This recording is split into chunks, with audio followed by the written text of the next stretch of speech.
Bill pass అయి BJP మీద నూకేసి చేతులు దులుపుకుందామని కాంగ్రెస్ పార్టీ చూస్తుంది. మాకు సంబంధం లేదు, ఇది రాష్ట్రానికి సంబంధించిన బిల్లని చేతులు దులుపుకుందామని బీజేపీ చూస్తుంది. ఈ వేదిక నుండి స్పష్టంగా ఇవాళ నేను ఛాలెంజ్ చేసి రాష్ట్ర ప్రభుత్వాన్ని, గౌరవ ముఖ్యమంత్రి రేవంత్ రెడ్డి గారిని అడుగుతా ఉన్నాను.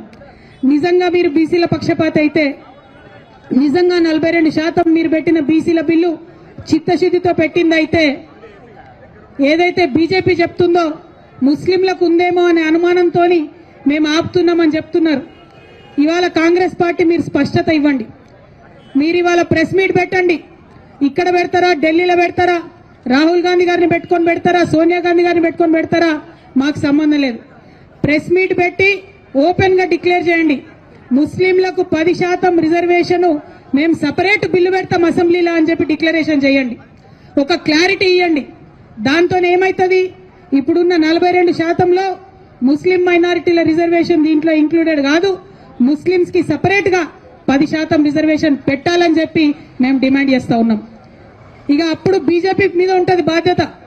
ఈ 42%లా ముస్లింస్ లేరన్న విషయాన్ని కాంగ్రెస్ పార్టీ క్లారిటీ ఇవ్వాలి.